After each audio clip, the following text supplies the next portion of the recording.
All right, and we are live. Good evening po sa inyong lahat mga future LPTs, and of course, welcome back to Gurong Pinoy. Welcome back to the members of Team Piaget. Again, there are so many benefits. If you are a member of Team Piaget, you can answer our quizzes, you can watch the full-length video, you can download all the PDF files that we have, and of course, you have joined our pre-board. And this is day 8 now of our final coaching. And so po pwede pa rin pong humabol. Just send us a message to our Facebook page kung saan po kayo nanonood ngayon. No, that's Gurong Pinoy. Now, if you will be taking the LET in March 2023, that's March next year, under the new TOS, we also have Team Brunner, and this is going to start with our orientation on October 9th. And of course, diagnostic tests are scheduled on October 15th to 16th of this year. Again, if you are going to take the LET in March next year, become a member of Team Brunner, just send a message to our Facebook page, that's Gurong Pinoy. Now, if you know someone who'd like to also teach in the US just like me, we also are going to have our program on teaching in the United States of America. And we are going to be registering very, very soon because our program would be in November. Okay, so kung meron po kayong kakilalang licensed professional teachers with at least 2 years of teaching experience, pwedeng mag-join sa aming program, and they can learn how they can become teachers in the US in the future. Okay, but tonight, this is final coaching day 8. Again, please do like, love, share our video, start a watch party, tag your friends. Future LPTs, paki-like na po, paki-share ng ating video especially, and start a watch party so that we can reach out to more people. This is LET September 2022 originally. But of course, your LET, your licensure exam for teachers, it has been moved to October 2nd, okay? And we all hope and pray that you are going to all become LPTs after this licensure exam for teachers bago matapos yung taon, ay maging licensed professional teachers na lahat. And so do not stop yourself, do not lose hope, no? Continuously just go on with your review. Balikan lahat ng ating videos, mag-movie marathon if you can. Join us in Team Piaget and also join us sa ating final coaching na group. Meron din po tayong final coaching along the group. And we are also going to have our classified files towards the end of your preparation for your upcoming LET. Now, before we start with today's or tonight's discussion, let us all have our opening prayer. Samahan niyo po ako mga kaguro.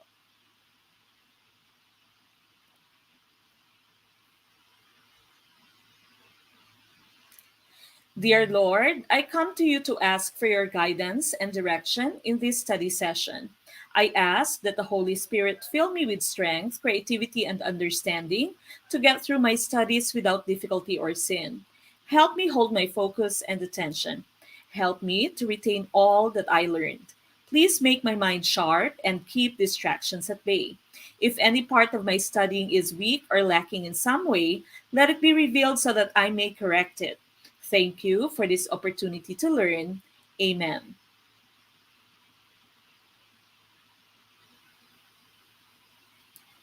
All right, now once again, this is final coaching day 8. Please do like, love, share our video, start a watch party, tag your friends. We will be starting in a few minutes. Okay, again, paki-like na po, love, and share our video. Okay, kung hindi pa po kayo nakaka-like, no? We have almost 1,000 kaguro now. Only 400 have liked this video. So again, paki-like na po, love, and share our video. And of course, start a watch party, tag your friends. And we will be starting in a few minutes. Sir J.R. Gutierrez Sereno. Good evening po, Ma'am Mek. Itatanong ko lang po sana if pwedeng ma-re-attempt po ang mga previous final coaching natin for mastery and familiarity po. Sana po mapansin nyo po. Thank you. Now, I have mentioned this in our previous final coaching. I think day 7, last time that we had our final coaching discussion, that I am going to reopen all of your final coaching na quizzes, kasama yun sa inyong pre-board, and also your diagnostic test for Team Piaget. Okay, that's for our September/October na program. Okay, so antabayanan niyo po yan. And of course, that's going to be available sa ating Team Piaget. Sa final coaching naman na ating group, final coaching po yung i-open sa inyo. If you are a member of Team Piaget, susubukan ko or pipilitin kong mai-open lahat ng ating previous quizzes. Okay? So again, kung kayo po ay magtitake ng LET this September or October, pwede pa rin pong humabol na mag-send lamang po kayo ng message sa ating Facebook page, that's Gurong Pinoy. Okay, Sir Fitzgerald Almazon, maraming salamat po for sending us super sticker. Please do support us by sending us your super chat, super sticker, and also your stars on Facebook naman. Okay, so again, if you are a member of Team Piaget, gagawin po natin yung lahat para kayo ay makapasa.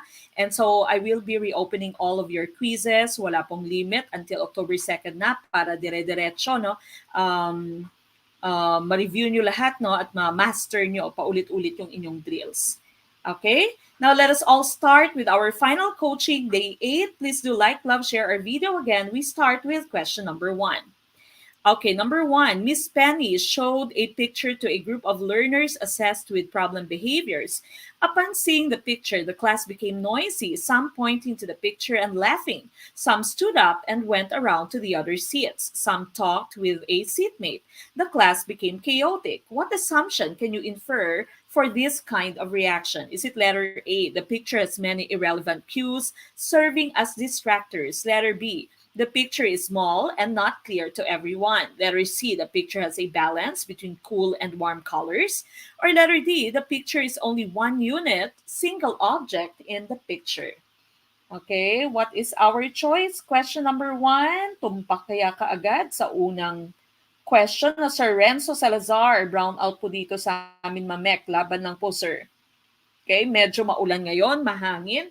No, dito sa amin sobrang lakas ng hangin, no. So again, if there will be interruption sa ating discussion, sa ating live stream, babalik po tayo, no.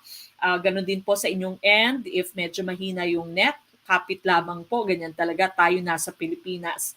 Okay, so okay lang po yan, laban lang po, no. Pwede namang balikan yung ating video, of course.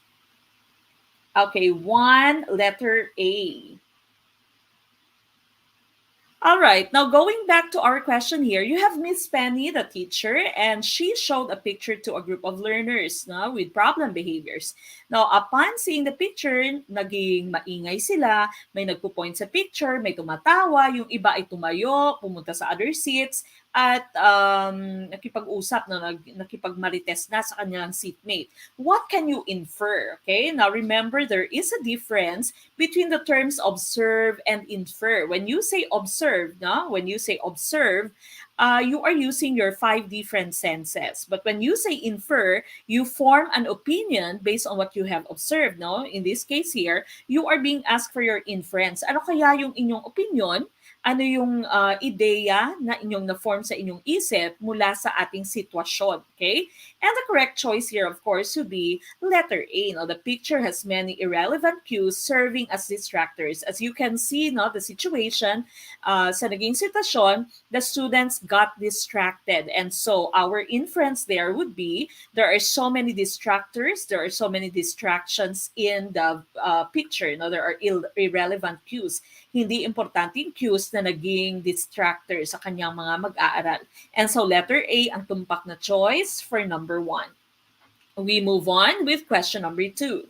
To manage behavior, the teacher needs to be able to identify the mistaken goals of students. What is the hidden goal of students who refuse to cooperate or participate? Is it letter A, goal is to isolate self? Letter B, goal is to get revenge? Letter C, goal is to seek power? Or letter D, goal is to get attention? What is our choice for number 2? Ma'am Christine de la Calzada, nanonood habang nag-overtime. Hello po. Okay, what do you think is the correct choice for number 2? Number 2, I see A's. Okay, may iilang letter D. Okay, now, I will be reopening some links, no, by tomorrow. Okay, titingnan natin by tomorrow. I will reopen a few links. Okay, and then every day, try to check our group sa Team Piaget. Balikan niyo po yung lahat, no, at I will be reopening some links starting tomorrow. Okay, so mag-open po ako ng links starting tomorrow.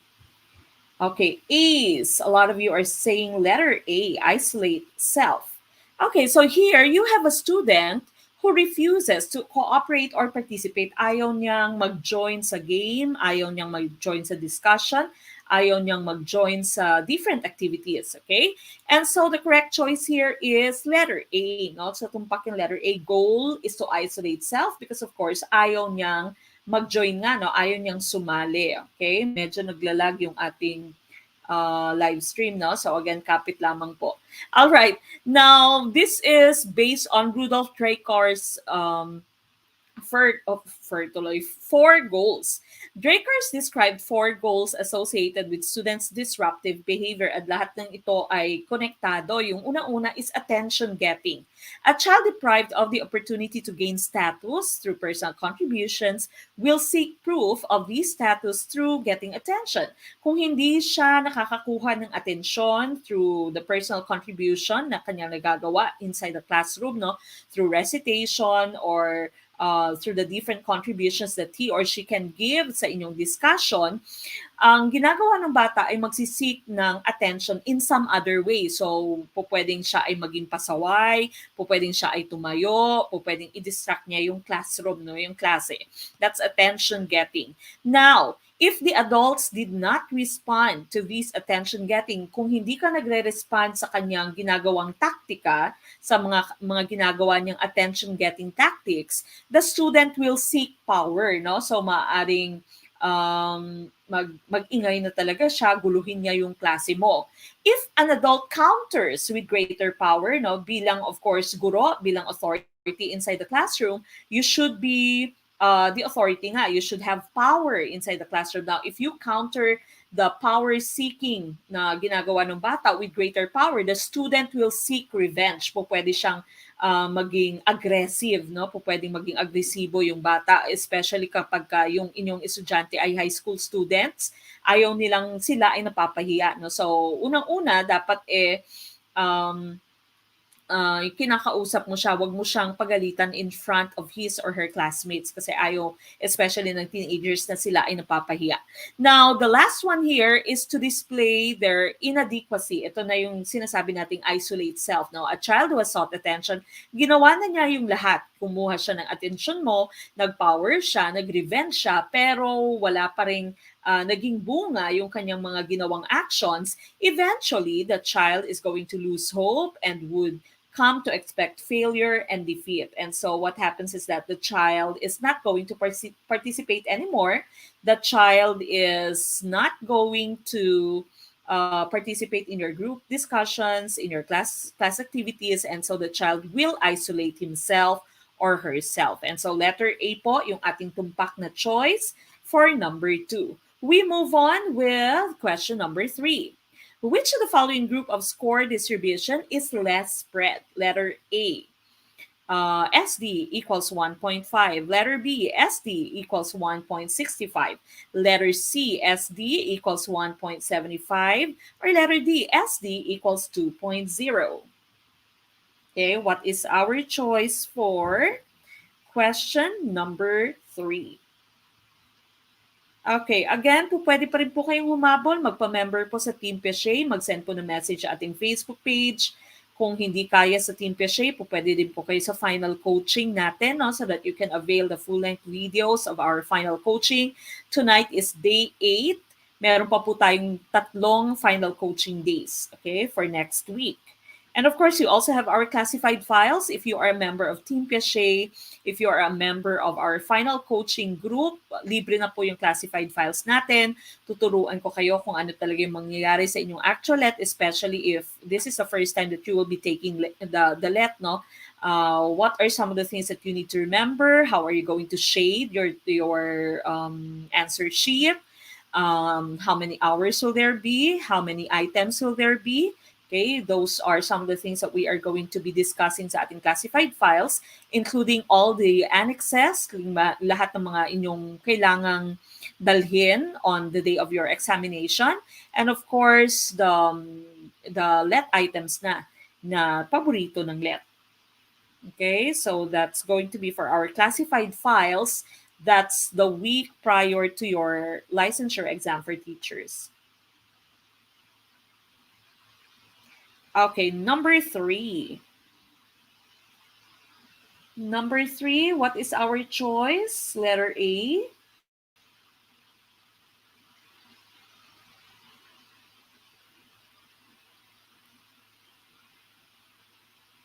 All right, so number 3, which of the following group of score distribution is less spread? Hinahanap natin yung less spread score distribution.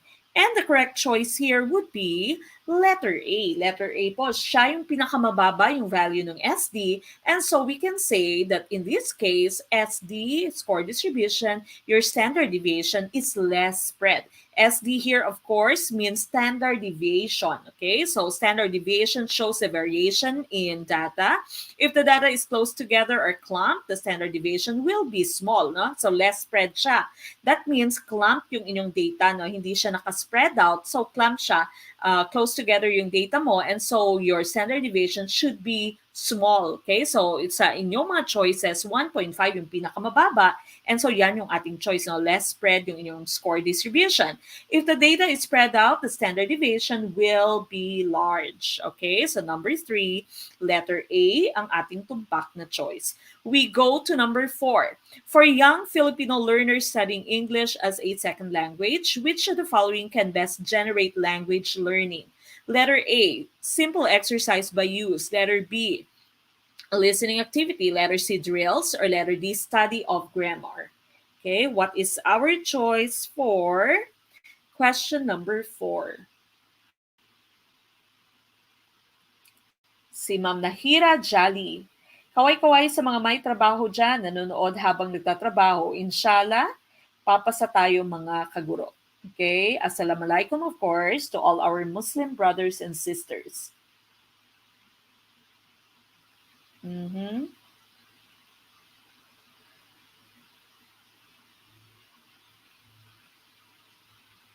Okay, number 4, ICAs. Letter A. If you have questions, no, regarding Team Pichet, regarding final coaching, regarding classified files, mag-send lamang po na message sa ating Facebook page. And of course, hintayin po yung ating admin.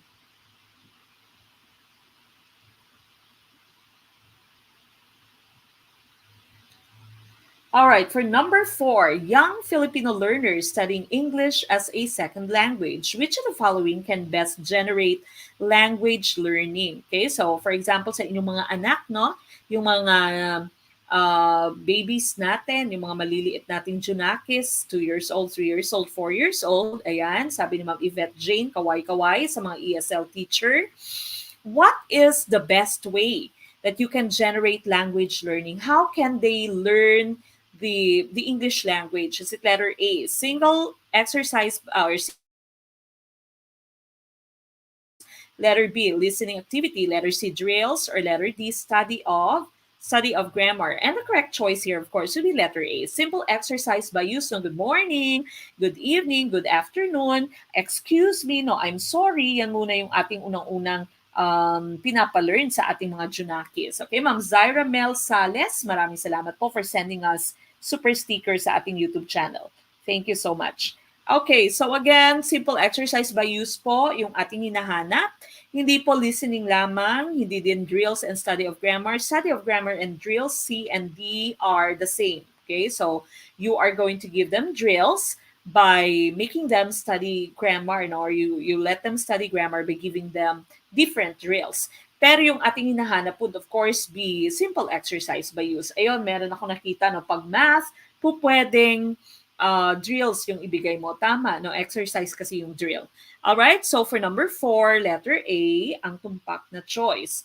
Number 5, in the teaching career, which forms the essence of professional competence, expertise, and consciousness among teachers. Letter A, excellence in the practice of teacher.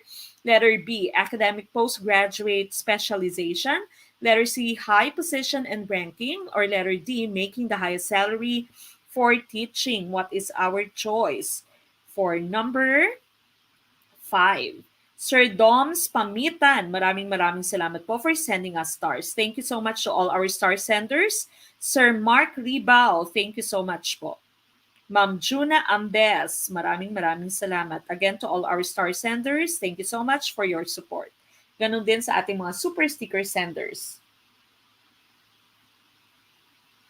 Kaya no, Ma'am Grace, sabi ni Ma'am Grace Honey di Subaldo, kaya ang gagaling ng mga kids na kakapanood nila sa YouTube. Okay, so nanonood, basic. Si ano no, magaling yung palaging pinapanood ng aking anak, kahit na yung baby pa lamang, aliw na siya sa kayong toddler learning English yata si Teacher Rachel. Si Rachel siya. Rachel yung pangalan ng babae.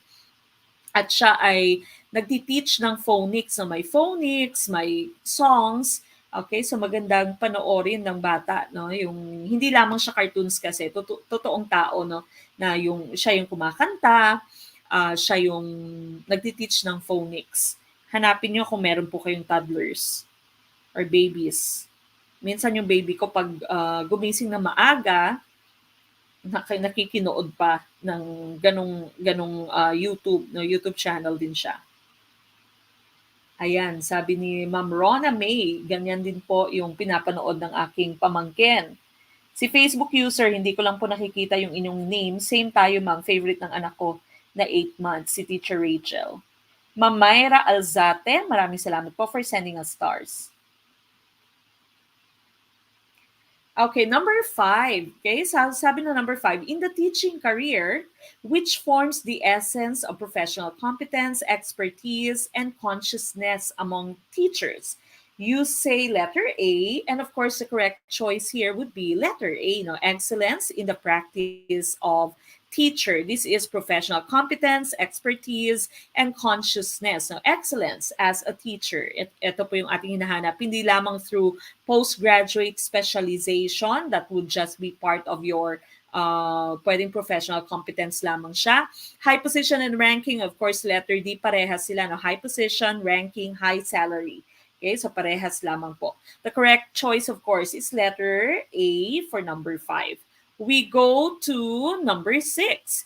Mr. Cruz observes and gives oral recitations, term paper, projects, reflection papers, and different kinds of tests to his students in Education 6. What principle of assessment best explains this practice? Effective assessment requires, letter A, a clear concept of all intended learning outcomes. Letter B, a variety of assessment procedures should be used. Letter C, an instructional relevance to the procedures should be considered. Or letter D, the specifications of or criteria for judging successful performance. What is our choice for number 6? Number 6 na po tayo. Ano po yung ating tumpak na choice? Ma'am Niasa MZ, maraming salamat po for sending us stars. Thank you. Again, please do not forget to like, love, and share our video. Paki-share po ng ating video especially. Okay, I see a lot of letter B's for number 6. Now, lahat naman ng ating choices tama, no? Lahat ito kailangan natin gawin. Dapat clear yung konsepto of all intended learning outcomes, variety of assessment yung ating gamitin, may instructional relevance ang ating procedure, no? At kailangan siyang i-consider.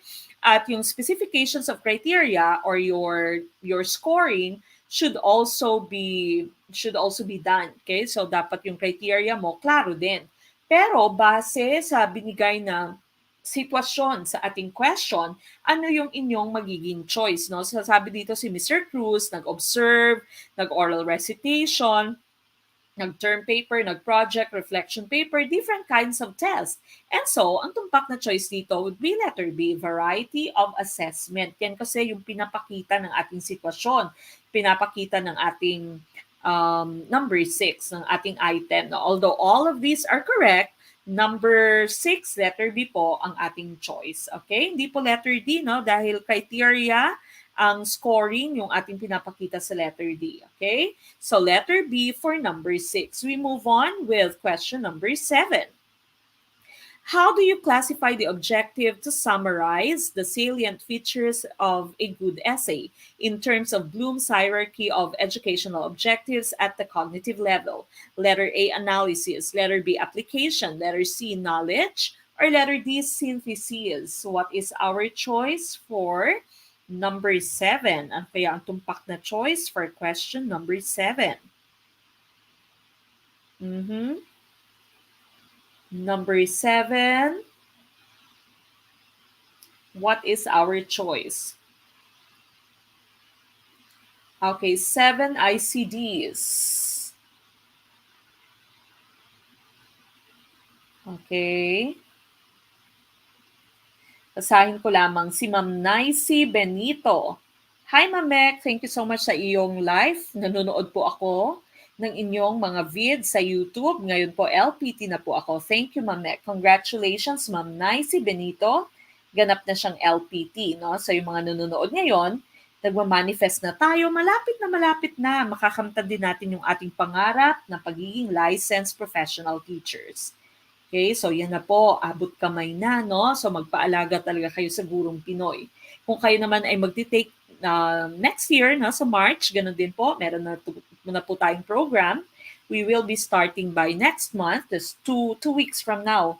Okay, so magpa-member na po kayo. Okay, now you have the term summarize. Okay, so term, hint, summarize. The correct choice here, of course, would be letter D, synthesis. Okay, synthesis. Let's take a look at Bloom's taxonomy. No? So here is the revised version of Bloom's taxonomy. Kay Anderson na ito, no? Yung estudyante din naman ni Bloom. So usually we'd still refer to this as Bloom's taxonomy. Now remember yung mga differences between the old version and the new version. Sa old version mo, gumamit siya ng nouns. Sa inyong newer version, gumamit siya ng verbs. No? So action word yung kanyang ginamit. And the main difference is that sa inyong old version, evaluation, yung top, no, yung top na level is evaluation. In the newest version, the newer version, the highest level would be create, okay, which was synthesis before. Synthesis ito before. Okay, now remember, the lowest is remember. This is knowledge level. This is just simple recall. Okay, when you recall facts, basic concepts, define, duplicate, list, memorize, you identify, no, you name, repeat, state. Now, next level mo is understand. This is comprehension. When you are able to classify, describe, discuss, explain, etc., you are able to paraphrase using your own terms, using your own words. Apply, this is application before. You execute, implement, solve, use, demonstrate, etc. Whatever it is that you've learned in the classroom, you can apply in real life. So now remember that the 3 lower levels are your lower order thinking skills, no? So lower order thinking skills lamang ito. The next 3 on top are part of your higher order thinking skills. Now, analysis or analyze. When you say analysis, you break down the whole into its different parts. So, hinihimay-himay mo. That's analysis. Then, of course, the next level, instead of synthesis, ginawa niyang evaluate. No? Evaluation, yung next level, you justify, you argue, you defend, you judge, select, you support. And the last level here, the highest, is create. Now, you are producing a new work.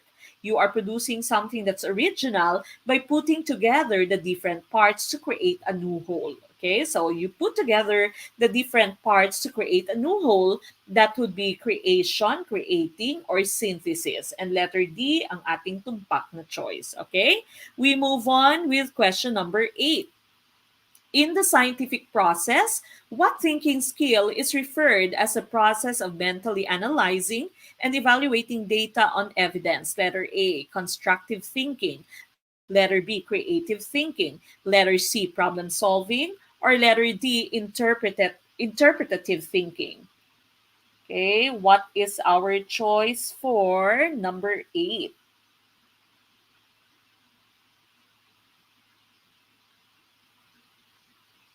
Number 8, ICCs. Tumpak kaya ang letter C. Batiin ko lamang si Ma'am Susana Diola Isla, isa sa ating mga subscribers. Maraming salamat po.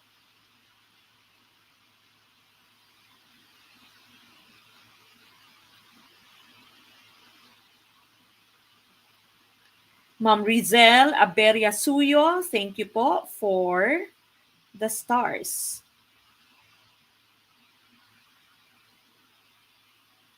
Batiin ko lang si Ma'am G. Dani Gayon Pito. or Sir Gidani Gayon Pito. First time niyang mag-join sa atin ng live. Welcome po. Welcome sa ating mga newbies. Hello po.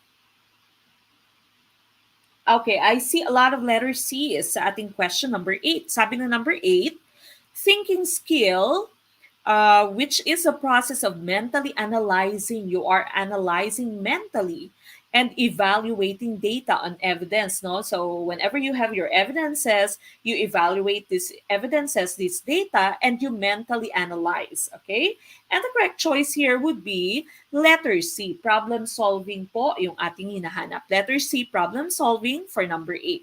Now, what about the rest of our choices here?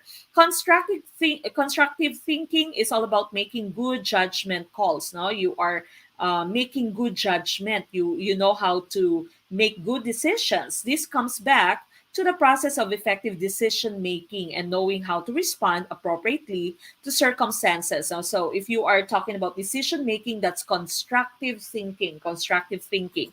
Creative thinking is our ability to look at ideas presented or a scenario and find new alternatives that solve the problem. So when you say creative thinking, this is thinking outside of the box. You think of a novel way of solving a problem, a novel idea, no, new way, new alternatives. That's creative thinking.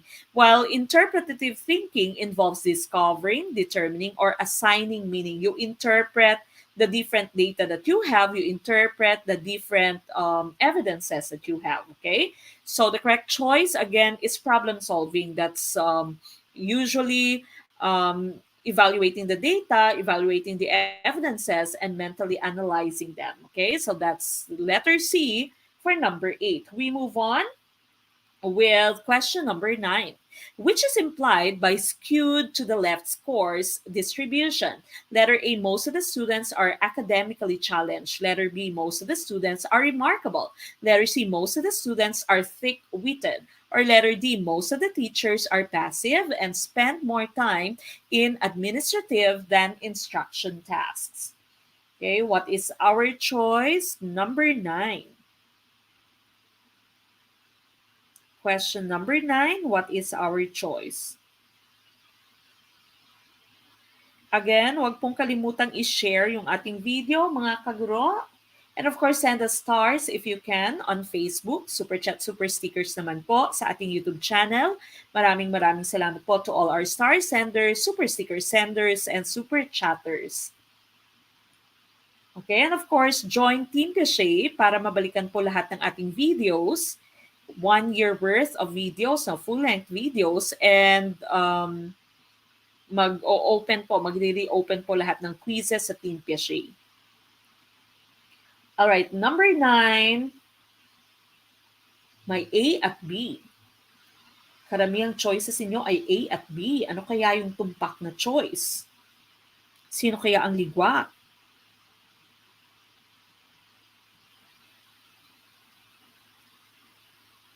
Okay, for number 9, sabi ng number 9 mo, which is implied by skewed to the left scores distribution. Letter A, most of the students are academically challenged. Letter B, most of the students are remarkable. Letter C, most of the students are thick-witted. Or letter D, most of the teachers are passive and spend more time in administrative than instruction tasks. Now, unang-una, hindi mo na po i-choose itong letter D mo because letter D is pertaining to your teachers. We are talking about the scores. And so, of course, yung ating concern dito would be your students, not the teacher. So, X na itong letter D mo. Now, looking at your remaining choices, A, B, and C, A says most of your students are academically challenged. No, mababa yung scores nila. They are challenged academically. Ang letter C mo, most of the students are thick-witted. Parehas lang po yan. No? Parehas lang po yung meaning ng inyong letters A and C. Academically challenged and thick-witted. That means medyo bobits yung inyong mga estudyante. And so the correct choice here is letter B. Most of the students are remarkable. Okay, that means most of the students are intelligent, no? High-performing yung kanyang mga students. Now remember, baliktad po to, no? When you say skewed to the left or negatively skewed, po pwede pong makita nyo sa inyong licensure exam for teachers, yung terms na skewed to the left or negatively skewed. Baliktad po siya. Yung interpretation niyo po dyan would be most of the students are smart. Most of the scores are on the right side of your graph, no, sa right side yung inyong scores. So most of the scores are high. Yan po yung inyong magiging interpretation. Now when you see the term skewed to the right or positively skewed, your answer there would be most of the students were academically challenged. Baliktad po, okay? Baliktad po. Hindi nyo po iisipin na skewed to the left siya or negatively skewed siya ay mabababa yung score. Yung ibig sabihin po niyan ay matataas yung score. Baliktad. Bakit? No? Puntan natin yung ating next slide. Okay. Kasi po, if you are looking at your graph here, of course, dito po yung hill ninyo, no? Dito yung nakaumbok. Ito po yung karamihang scores ninyo. Now, when you say skewness here would mean the tail. Ito po, ito yung tail mo or your skewness nyo, which would represent the less number of scores, mas konting score. And so, pag sinabing skewed to the left, or negatively skewed, yung tail ng inyong score distribution ay to the left, mas kokonte ang nakakuha ng to the left na scores, and so mas marami yung matatalino. Okay? Now, if positively skewed or skewed to the right naman, yung tail would be to the right, mas konti yung nakakuha ng scores to the right, and so mas maraming bobits.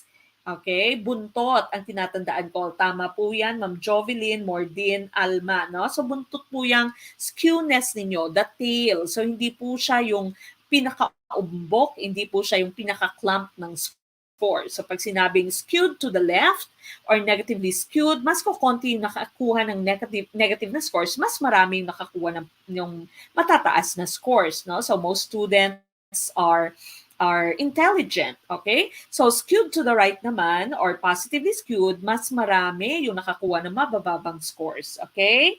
And so, yan po yung, ayan, sabi ni Ma'am Herlene Carillo, left bobits at matalino nakuha sa item na yon, right? Yung magagaling lang ang nakakuha.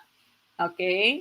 So again, baliktad po siya, no? So wag niyo pong isipin na negatively skewed to the left, bobit sila, no? Baliktad po yung inyong magiging interpretation because the skewedness, the tail is pertaining to the less number of scores. Okay? So sana po ay klaro na, no? Marami po mga kaguro na medyo confused dito. Okay? Which is understandable. Medyo nakaka-confuse naman talaga. Pero once na internalize nyo na yung ating discussion, I'm pretty sure na gets nyo na to. At ang importante naman ay sa actualet, tama na yung ating magiging choice. Okay lang maligwak dito. Okay lang maligwak kahit sa pag-ibig. Importante mag-move on kaagad and matuto para sa actualet, alam nyo na yung inyong tumpak na choice. Okay? We move on with question number 10. Which characteristics of a good test measures what it is supposed to measure? Letter A, adequacy. Letter B, objectivity. Letter C, reliability. Or letter D, validity. What is our choice? Okay. What is our choice for number 10?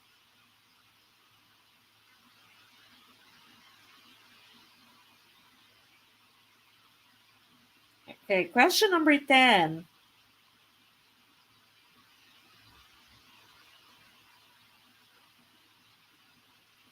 Ano po ang ating tumpak na choice for question number 10, mga kaguro?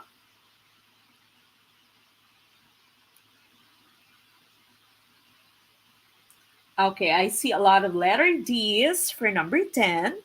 And of course, letter D is tumpak, no? Remember, when a test measures what it is supposed to measure, you can say that the test is valid. Valid siya, no? Kung ano yung tinuro mo sa estudyante mo, dapat ganun din yung magiging test nila. Hindi kung ano yung, kunwari, nagturo ka sa estudyante mo, tapos yung test mo, yung test papers mo, kinalkal mo lamang sa baol, hindi ka na gumawa ng panibagong test, merong mga items pala doon na hindi mo na ituro. And so, we cannot say that your test is valid. Po pwedeng invalido, no? Po pwedeng invalid yung test mo. And so, you cannot really gauge, you cannot really measure the learning of your student accurately, no? Magiging mali yung interpretation mo ng learning ng inyong students. Okay? So letter D po, validity.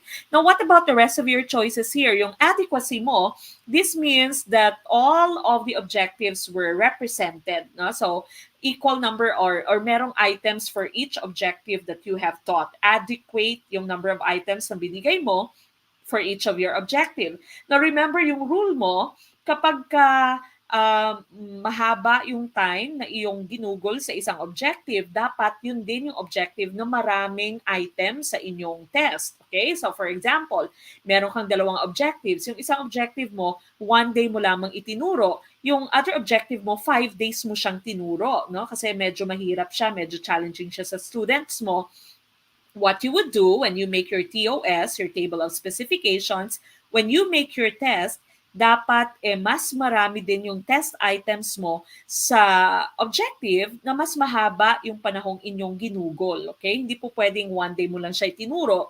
Pagkatapos sa inyong 20-item na test, 15 items yung about sa 1 day mo na lesson. No? So dapat yung rule is directly proportional sila. The number of days that you have spent or the number of hours that you have spent in a certain objective, ganun din dapat items na meron ka na marami din dapat siya kung maraming time din yung ginugol mo sa kanya.